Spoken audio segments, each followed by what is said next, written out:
there's a muscle contraction we call a twitch. Now, a twitch is just a singular muscle contraction that does absolutely no work at all for you. Just basically when your muscle goes into like spasm, right? Just a little bit of that spasm and stuff like that. So basically when you have a twitch,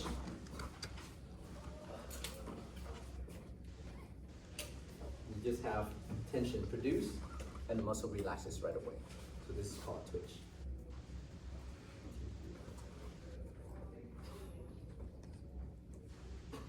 That's a twitch. Okay? So apply some kind of stimulus, there's a latent period, and there's tension and then relaxation of that muscle right away. Okay?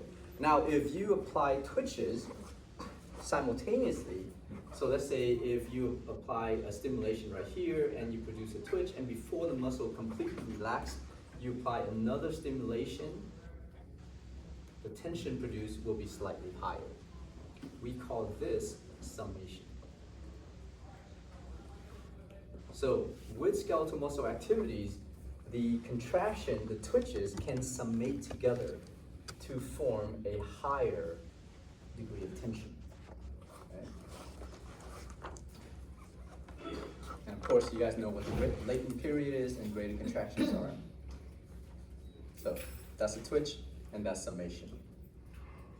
So let's say if you apply another stimulation before the complete relaxation of that muscle, it can contract again because it has already been slightly primed in a sense. So imagine it's contracting and then as it relaxes, you stimulate, it will contract again.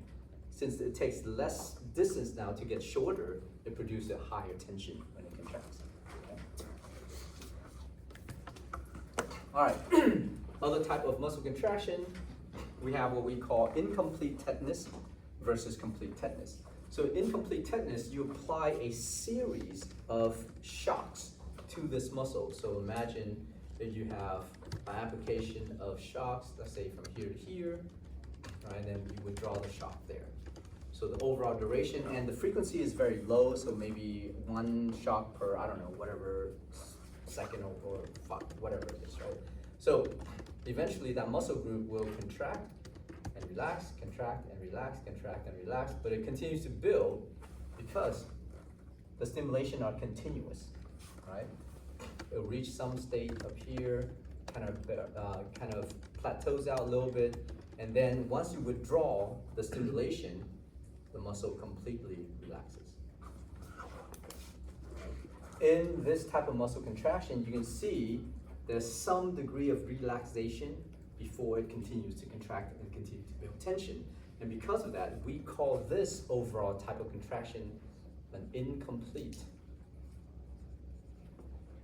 tetanus. Tetanus is just muscle contraction, sustained muscle contraction.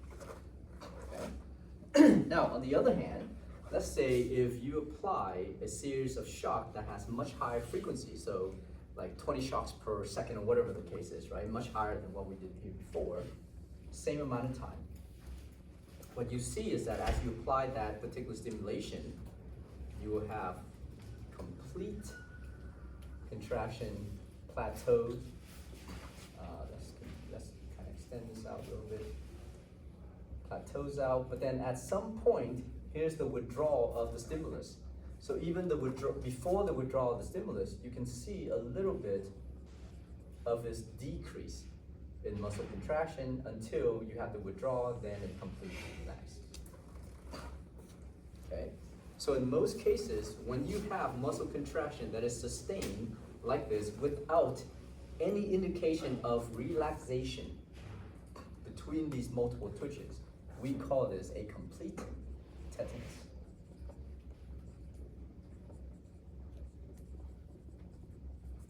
Okay. And then at some point, depends on the muscle, it depends on the individual and stuff like that. Even if you continue to apply the stimulation, there's a little bit of this loss of tension. This is due to fatigue of that muscle group. And once you withdraw that stimulation, you can see relaxation ensues. Okay. So here's basically applying 5 shocks per second, let's just say. You can see muscle tension increases, and then there's some degree of relaxation and summation reaching up at to some kind of peak, right? And then relaxation as you withdraw this stimulation. Now you increase that frequency a little bit more to 10 shocks per second, you can see this contraction is a little higher, but there's still some degree of relaxation that's going on here, right? But the frequency of contraction and relaxation at the top is much faster. However, it's not smooth. So therefore, both of these still represents what we call incomplete tetanus. Now, you increase that frequency of shock up to about 60 shocks per second, you see a rapid increase in tension and reaching plateau very quickly, sustaining that plateau for a little bit of time. But before the withdrawal of the stimulation, there's fatigue setting in. And eventually, once you withdraw that stimulation, the muscle relaxes. Okay? So because of the fact that in this tension development, there is no indication of relaxation at all. This is now known as a complete tetanus, up to the point of fatigue.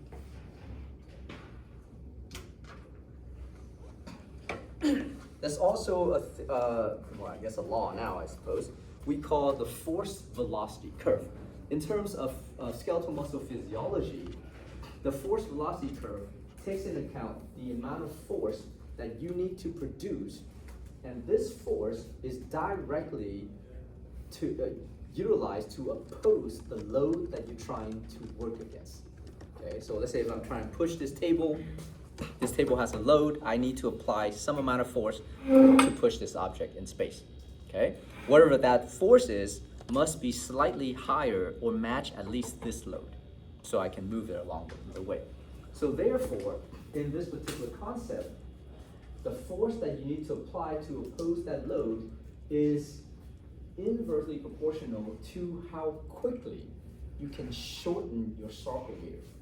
So this axis measures the velocity of sarcomere shortening. Sarcomere shortening basically means muscle contraction. Okay? So if you don't have to apply a lot of force because the load that you're trying to overcome is very light, then the velocity of shortening of your sarcomere is very quick. Does that make sense? So let's say if I'm trying to lift this object, which is a very light object, which means that object having a very light load, I don't need to produce a lot of force. So because I have to only produce a very low amount of force, the shortening velocity for me to shorten my sarcomere, it takes no time at all. So the velocity of shortening is very high, okay? Which means if you apply very little amount of force, the shortening velocity of your skeletal muscle reaches what we call the maximum velocity. That is the maximum velocity that you can actually shorten your sarcomeres in order to contract your muscle. So imagine if you're just doing that in space, right? That's your maximum shortening velocity. Makes sense? To produce whatever load or force that you need to do. Now, as you increase the load that you need to work against, which means now you have to increase the amount of force that you need to generate in your muscle contraction. The higher that load, the slower the amount of force can be produced. Okay? So imagine if you're pushing a car in space. Imagine a tiny car, right? Smart car, whatever it is, right? Disengage the lock, the brake, and now you're just pushing that car. So as you push that car, you're engaging force, you're building tension, but you have to build enough tension to overcome the load of that car so that you can start to move it in space. But imagine as you're doing that, how quickly can you shorten your sarcomeres to produce that adequate amount of force? It's not immediate. It takes a little bit of time for you to generate all that force and tension and then finally get that sucker to move. Make sense? So the higher the force that you need to produce, the lower the velocity of shortening of your sarcomere becomes. Which means it takes a longer time for you to shorten your sarcomere. Okay? Until you reach an object that you cannot move. So if I try to push this wall, it ain't gonna go anywhere. Make sense? So therefore, at that point, now I'm still maximally applying tension, but I cannot move this object. So what is the velocity of shortening of my sarcomere now? How quickly is my sarcomere shortening? Not sure. 0. It's not shortening at all. Does that make sense? So when your sarcomere is no longer shortened, but you maintain tension, you maintain force on your skeletal muscle contraction, we call this an isometric contraction. Okay? So at some point, you're going to reach some kind of object that you cannot overcome. Like if I'm trying to lift this desk, it's not really possible, but I don't want to do it because I'm going to break something. Myself, mainly. So therefore, I don't want to do that. Right? At that point, I'm doing this, I'm applying tension, but my sarcomere is not shortening because my muscle is not shortening, even though I'm still constantly applying a very high amount of force. Okay? So then this muscle contraction becomes what we call an isometric muscle contraction. All right, now speaking of that, there's 2 different types of muscle contraction that you can actually achieve. One is called isotonic. Isotonic basically means you can shorten or lengthen your muscle by producing tension or by maintaining tension. So in isotonic contraction, you can shorten and lengthening your muscle fibers by shortening and lengthening your sarcomeres, right? So because of that, there's 2 different types of isotonic contraction. One is called concentric contraction.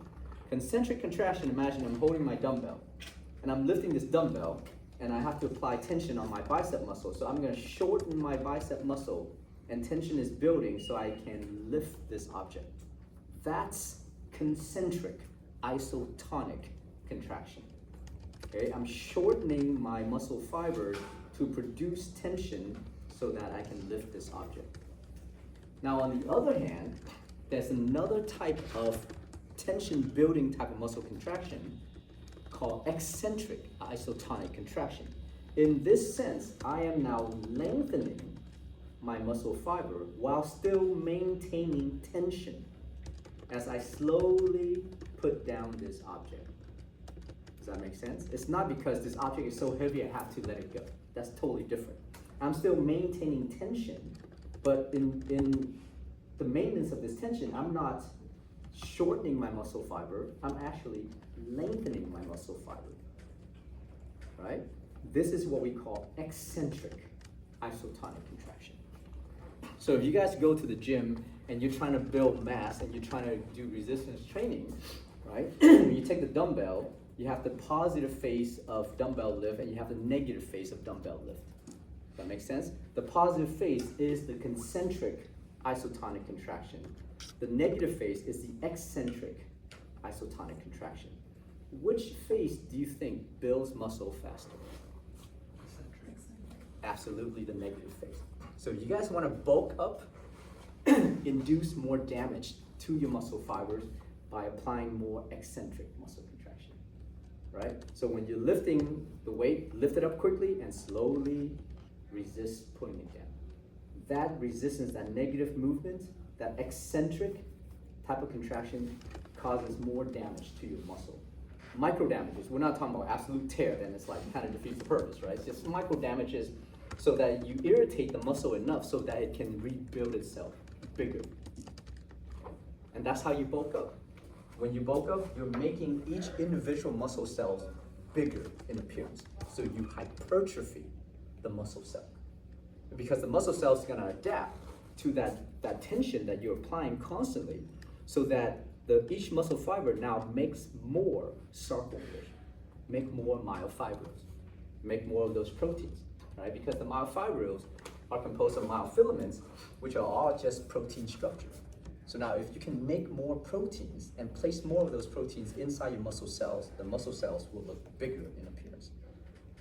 If each muscle cell in that muscle group looks bigger, then the whole muscle looks bigger. And therefore the physical appearance is now bulkier. Right? This is just how you bulk up easily.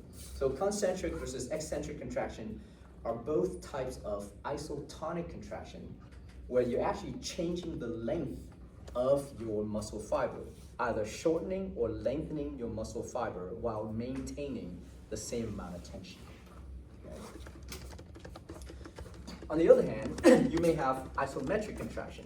In isometric contraction, you are applying constant tension without changing the length of your muscle fibers. So if I'm pushing against an immovable object, I'm applying a lot of tension right now, but I'm not changing the length of my muscle fiber. If you're holding a yoga pose, warrior, I'm gonna split my pants. Whatever it is, like warrior, reverse warrior, like that shit sucks. I tried yoga for like 20 seconds, I was like, I'm done. So any of that pose, yoga pose, core exercises, stuff like that, right, requires a constant degree of tension while preventing your muscle fibers from lengthening or shortening. You're keeping it still all the time, especially your lower extremities, like you're keeping it still while maintaining the tension constantly. We call that isometric contraction. Okay? Now, there's also another law, another sort of like philosophy in muscle contraction, and we call this the length-tension relationship. So let me show you just this. Okay, in the length-tension relationship, this axis measures the length of the sarcomere. This axis measures the tension produced by the contraction of the muscle.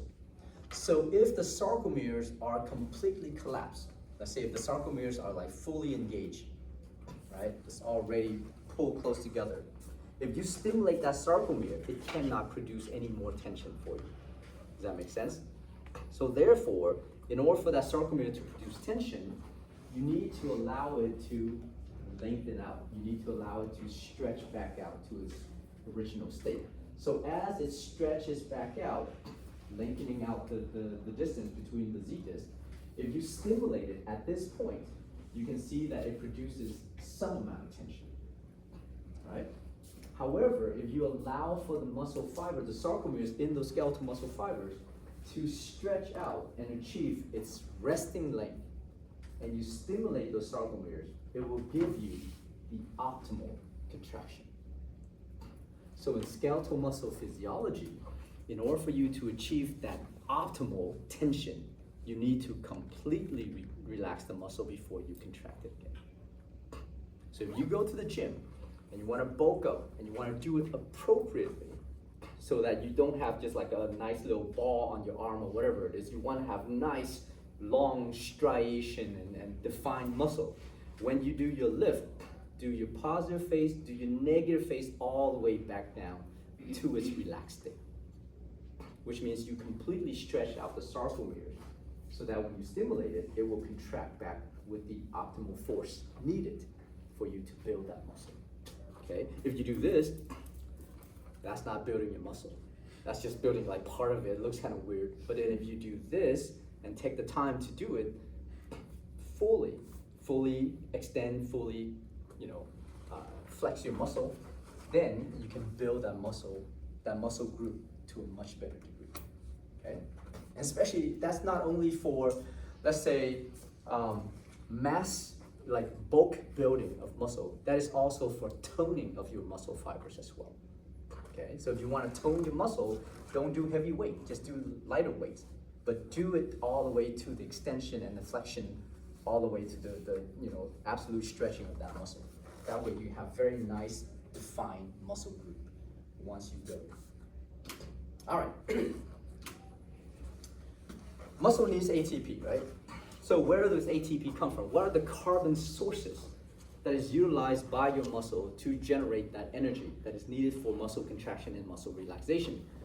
Well, surprisingly, at rest, which is what you guys are right now, or if we are engaged in mild exercise, so let's say everybody stands up and we'll walk around the campus like 3 times, okay? Just walking, right? At a mild pace and stuff like that, not walking to smell the roses or look at the skunks and stuff like that, right? Just kind of walk at a nice little pace. Come back in. The energy or the carbon source that we use to create the energy in order for us to do that kind of activity is coming mainly from fatty acids. Okay? So when you're resting or when you engage in mild activities, fatty acids is the main carbon source utilized by our cells, by our skeletal muscle cells, to generate ATP. Now, as you increase the intensity of that exercise to a moderate level, then your body starts to tap into the glycogen storage, starts to break down fatty acids and glucose at the same time. Because now you need more of an instant amount of ATP. Fatty acid takes a little bit longer time in order for it to fully produce ATP for you, right? So therefore, if you are increasing in your exercise regimen to a moderate level, then you need to start breaking down glycogen. Now, as you increase that exercise regimen up to a very heavy intensity, then most of your carbon sources that you are utilizing to make your ATP comes directly from glucose. No other source. Does that make sense? Glucose is easy, right? 6 carbon compound, break it down in glycolysis, you make 2 ATPs right away. Okay? And then the rest of it can go into the Krebs cycle and stuff like that to produce, 30 more ATPs for you, give or take. Okay. All right, so that's all you need to know for those slides. The rest of it you can just read on your own. Phosphocreatine is just another source of ATP, potentially ATP for you. But you deplete that phosphocreatine amount in your body very quickly. And we're talking about like 20 seconds. Right? So it doesn't matter if you load up on phosphocreatine, as you engage in that heavy exercise, you burn through that phosphocreatine rapidly. And then you have to start relying on other sources and stuff like that. But you do get an instant kick of energy, let's just say, so it gets you started. All right, a couple other things that we're not gonna talk about, aerobic capacity or VO2 max. Basically, this is just measuring the amount of oxygen consumed by that particular cell and stuff like that before you reach that state of exhaustion, okay? This is something that you guys may need to do when you are in athletic training or you're a personal trainer and you're trying to gauge your patients or your clients' physical activities and physical, let's say, capacity for exercise, so that you can tailor their training to what they need so that you can maximize their output effort. That's the thing that you need to know. For us, we don't need to know this. Another thing that is also useful in that particular sort of like management of your client, if you are a personal trainer, is to figure out the lactate threshold of those individuals. Because the lactate threshold is how quickly the patient builds lactate in their blood. So some people that don't exercise, they will build lactate very quickly. Once you build lactate, you know that you're not basically getting enough oxygen into your body, right? Because of some insufficiency or inefficiency of your body to bring in the depleted oxygen. Some people have a very high lactate threshold and therefore can exercise for a longer period of time. Okay? So you can actually change your lactate threshold by engaging in more dynamic exercise so that you can increase your stamina in a sense. Because if you have a higher lactate threshold, it takes longer for your system to build lactic acid. And all the while, you're still getting enough oxygenation and ATP reduction. So that's something we don't need to know. We do need to know this though. In terms of any kind of physical activities that you're engaged in, you will always be in oxygen debt as soon as you engage in those physical activities, okay? Whether it's walking, talking, running, doing physical activities, doing house chores, whatever the case is, right? Instantly, your body will utilize the oxygen supply that it has, and therefore you will be in instant oxygen debt. So imagine if you're exercising, you're consuming more oxygen. So if you're in oxygen debt, how do you replace the oxygen?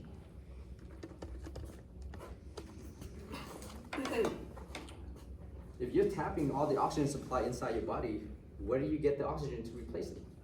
Breathing. Exactly. That's the reason why we start to increase our respiratory rate when we exercise. Because we are in oxygen debt. That's all. There's a reason why we start to breathe faster and harder when we exercise. It's because our oxygen supply is now being depleted. So in order to raise that oxygen supply back up to normal, because the cells are using more of that oxygen faster, you need to start breathing faster to match that. It's sort of like now you start to withdraw hundreds of dollars every second. Well, you better put hundreds of dollars back into your bank account every second as well. Okay, so you can maintain that oxygen supply at the same area as you're taking it out, so that you can put it in, you take it out, you put it in, whatever oxygen supply you have is the same. And that's why you have to breathe faster while exercising. All right, now the type of muscle fibers that we have in our body, we have different types of muscle fibers, and the muscle fibers type that we have depends on a couple of things. One is the amount of proteins called myoglobin that exists within that type of muscle fiber. Two is the amount of mitochondria that that muscle fiber contains. Three is the overall cellular activities of that muscle fiber to break down carbon sources to make energy.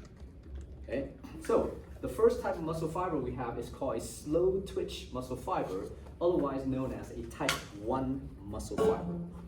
In a type 1 muscle fiber, this is basically a muscle fiber that produces a much slower muscle contraction. So it contracts very slowly and therefore builds tension very slowly. And because it builds tension very slowly, it is very resistant to fatigue. So it doesn't fatigue very easily. So these type of muscles, the type 1 muscle fibers, they are very resistant to fatigue. But because they build tension very slowly, they're not the type of muscle to allow you to run away from danger, right? They're the muscle group that you really don't think about, that you can't really work out, because these are more postural muscles, so like deep back muscles and things like that, that constantly work in order for you to maintain your posture. Okay, maintain the tone of your overall muscle group so that you don't walk around like a blob and stuff, right? Of course you have your skeletal structure, but still. Now, these particular type 1 skeletal muscle fibers, they will break down carbon sources to make ATP through oxidative phosphorylation mainly. And they do so very slowly. So we call them the slow oxidative fibers.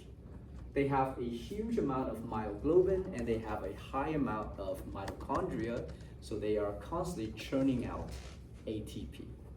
So they're always making a lot of ATP through that oxidative phosphorylation, and because of that, these muscle fibers will resist fatigue for a very long period of time. Okay? But they don't produce too much tension for you, so don't rely on them if you do need to engage in some kind of exercise. On the other extreme, we have what we call the fast twitch or type 2X muscle fibers. The fast twitch or type 2X muscle fiber has very low amount of myoglobin and very low amount of mitochondria compared to the type 1. However, when the type 2X muscle fiber contracts, they contract very quickly and they build tension very rapidly and they build a very high amount of tension. But because of that, they also fatigue very easily. Okay, so for the type 2X muscle fibers, they basically break down carbon sources very quickly, mainly through glycolysis. So we also call them the fast glycolytic fibers. Okay. They have very little amount of myoglobin. They have also very little amount of mitochondria. Now, if you compare the type 1 versus the type 2X muscle fibers, the type 1 muscle fibers, because it has more myoglobin and mitochondria, it reflects back the red color more. So therefore, these are the dark fibers. They look darker in appearance, sort of like your dark meat if you're tearing into a chicken, right? Let's say go home, get a Costco, I don't know, Costco's not open. Walmart maybe, go to Walmart, get one of those rotisserie chicken, go home, tear it apart, look at the different meat. Breast meat is white, thigh meat is like dark, right? The dark meat is mainly the type 1 muscle fibers. The white meat is mainly the type 2X muscle fiber. So if you have to take muscle from your body, the postural muscle, the muscle in the back, like the deep muscle in the back, you can isolate that out. They are more type 1, so therefore they look darker in appearance. If you take the muscle from your quadricep, your gastrocnemius, your bicep, triceps, they will look whiter in appearance, because they are mainly the type 2X muscle fiber. Now, there's a middle type. We call the intermediate muscle fiber, and these are the type 2A muscle fibers. Type 2A muscle fibers are also fast twitch, but they have higher myoglobin and higher mitochondrial content compared to the type 2X. And because they have more mitochondria, they also make ATP through oxidative phosphorylation. Okay? But they do so very rapidly. They produce ATP through this oxidative phosphorylation much faster than the type 1 muscle fiber. So therefore, they will have a huge amount of ATP for these particular activities. Due to that fact, the intermittent muscle fibers will produce moderate amount of tension quickly, but they're also slightly resistant to fatigue as well, since they do make a lot of ATP. Right? So here's the 3 type of muscle fibers and the type of the tension that they can produce. This is type 2X muscle fiber, produce tension rapidly, but also fatigue rapidly. Type 2A muscle fiber, the intermediate one, produce tension moderately and more resistance to fatigue, but they do fatigue at some point. Type 1 muscle fiber produce tension very slowly, and because of that, they are very resistant to fatigue overall. And then here's a comparison between those 3. It's just 3 people running. And you guys don't have to worry about the abundancy of where we find them. Then muscle fatigue is just due to muscle fatigue. Either a decrease or depletion of ATP, depletion of oxygen, an accumulation of CO2, more potassium ions outside of your bodies, and overall, this leads to muscle fatigue. All right. Muscle grow through hypertrophy. Basically, you have the muscle increase in size and stuff like that. So that's all you need to know about that. And when you get older, everything sucks, so don't get older. No, you do have a choice. You just tell yourself not to get older. Every day I wake up, stop, grow older. Gets defeated throughout the day. Anyhow, we'll talk about, let's see, what else do we gotta talk about? All right, we'll talk about this in the lab. So let's go to the lab. You guys can finish the lab quickly today, and then we'll talk about the descending motor tracks, right? Just whatever's left, and then we're gonna talk about the